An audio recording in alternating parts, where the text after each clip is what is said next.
Operation Barbarossa stands out as one of World War II's most significant turning points, a colossal invasion that aimed to bring the Soviet Union to its knees. With over 3 million soldiers, thousands of tanks and aircraft, Hitler threw everything at the Western Front in hopes of a swift, crushing victory. But this wasn't just a typical battle. It was a gamble filled with ambition and betrayal, brutal weather, and extraordinary resilience. What made this invasion so decisive? And why did a campaign that started with such confidence end in disaster for Germany? In this exploration, we'll dig into the factors that led to Barbarossa, how the clash unfolded, and why it ultimately became one of Hitler's most critical mistakes, changing the fate of the war and reshaping the world as we know it.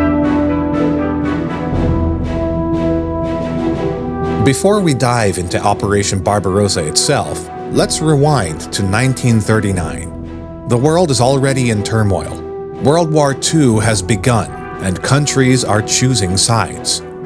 On one end, you have Hitler's Germany, a fascist state driven by extreme nationalism, military strength, and a single leader holding absolute power. Hitler had been steadily building up his military forces, preparing to expand German territory and influence.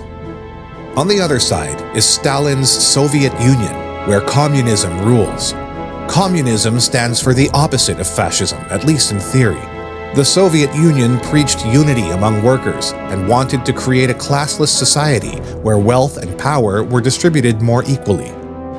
Germany and the Soviet Union should have been natural enemies because their political systems and goals were so different. But in 1939, both leaders saw an opportunity to gain something from each other and signed the Molotov-Ribbentrop Pact, a surprising non-aggression agreement named after their foreign ministers Vyacheslav Molotov and Joachim von Ribbentrop. This pact, on the surface, was simple. Germany and the Soviet Union promised not to attack each other, but there was more to it. The two countries also secretly agreed to divide up parts of Eastern Europe between them. Stalin wanted more territory and influence, and Hitler wanted to avoid fighting on two fronts. Poland in particular became a major focus.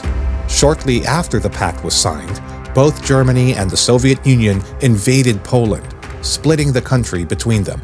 This invasion marked the beginning of World War II. But what's interesting here is the way Hitler viewed the Soviet Union. He saw it as a treasure trove of resources that would fuel his empire. In his mind, Germany needed more Lebensraum, or living space, and the Soviet lands had what he was after: vast territories and plenty of natural resources, especially oil. Oil was a lifeline for modern warfare, fueling tanks, planes, and trucks, and Germany, which had limited access to oil, was constantly looking to secure more sources. On top of that, Hitler despised communism. He considered it the antithesis of his Nazi ideology and saw the Soviet Union as a powerful threat to his plans for dominance in Europe. Hitler believed that by conquering the Soviet Union, he'd crush communism and cement Germany as the supreme power in Europe. But Hitler's confidence led him to overlook just how formidable the Soviet Union could be, something that would come back to haunt him in ways he couldn't have imagined. By 1941, Hitler was convinced that Germany was unstoppable. After all, they'd taken Poland, Denmark, Norway, and France, practically sweeping through Europe with relative ease. And to add to his confidence, he severely underestimated the Red Army. Hitler believed they could crush the Soviet forces in just a few months. He saw the Soviet Union as a colossus with feet of clay, powerful but ultimately weak on the inside. But he was about to be proven very, very wrong.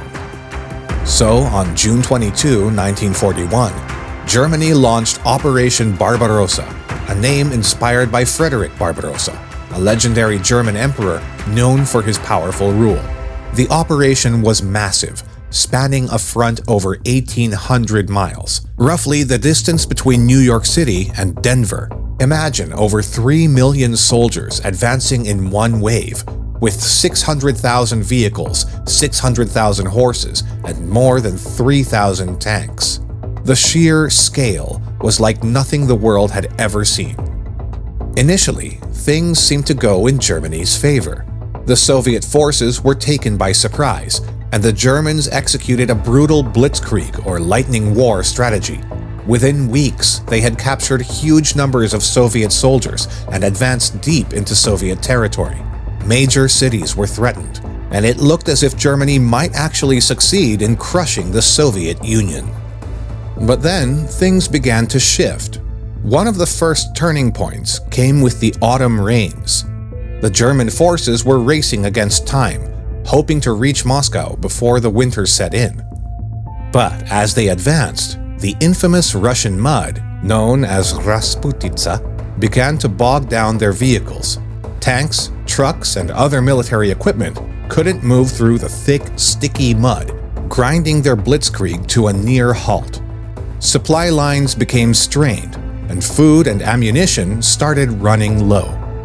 Then came winter, one of the deadliest enemies in this campaign. German troops, who were used to relatively mild winters of Western Europe, weren't prepared for the brutal Russian cold. Temperatures dropped to -40 degrees Fahrenheit. Vehicles wouldn't start, weapons malfunctioned, and soldiers, many of whom didn't even have winter coats, suffered from frostbite and hypothermia. Imagine being a soldier in that situation, without adequate clothing, trying to hold off relentless Soviet counterattacks while freezing in the snow. Meanwhile, the Soviet Union wasn't giving up without a fight. Soviet soldiers and civilians alike showed incredible resilience. Stalin implemented a scorched earth policy, where his troops destroyed anything of value as they retreated. Bridges were blown up, factories were dismantled, and entire towns were set on fire to keep them from falling into German hands. The Red Army launched guerrilla attacks on German supply lines, and despite staggering casualties, kept reinforcing the front lines. The Battle of Moscow in December 1941 marked a significant shift. As temperatures plunged, the Soviet Red Army, with new reinforcements from Siberia who were well trained to fight in the cold, launched a counteroffensive that pushed the Germans back from Moscow's outskirts. For the first time in the war, the German army was on the defensive, forced to retreat from the Soviet capital. This retreat was more than just a military loss. It was a psychological blow to Hitler, his troops, and Germany as a whole. The German war machine, which had once seemed unstoppable, was showing its first major cracks. Operation Barbarossa's failure had enormous consequences. Not only did it destroy Hitler's dreams of a quick victory in the East, but it also opened a brutal, drawn-out conflict on the Eastern Front that would eventually lead to Germany's downfall. Over the next few years, the Soviet Union would slowly but steadily push the Germans back, leading to epic battles like Stalingrad and Kursk. Each one chipped away at Germany's strength, ultimately leading to their defeat in 1945. But the impact of Barbarossa went beyond military losses. The invasion's failure was a major turning point in the global perception of the Soviet Union. Before Barbarossa, many Western nations viewed the Soviet Union with suspicion, seeing it as a hostile, closed-off communist state. But now, the Soviet Union became a key ally in the fight against Nazi Germany. The world watched as the Soviet people endured unimaginable hardship, with millions of soldiers and civilians losing their lives. But they didn't give up. Their resilience helped shift global opinion, earning them respect and changing the dynamics of international alliances. And from a strategic standpoint, Operation Barbarossa drained Germany of resources and stretched its forces thin. They had to divert troops, tanks, and supplies that could have been used on other fronts, weakening Germany's ability to sustain a long-term war. Hitler wanted to crush the Soviet Union quickly to avoid a two-front war, but Barbarossa did the opposite. It guaranteed Germany would have to fight on multiple fronts, which ultimately spread their military too thin to sustain their ambitions. Now, here are a few lesser-known facts about Operation Barbarossa that might surprise you.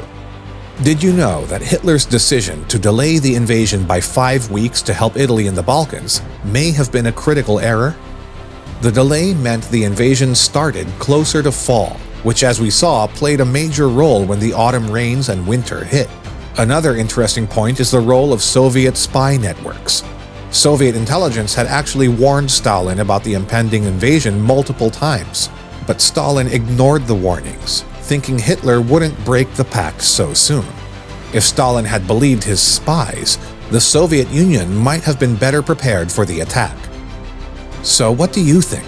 Operation Barbarossa was not just the largest invasion in history, but a massive gamble by Hitler that ultimately failed and changed the world.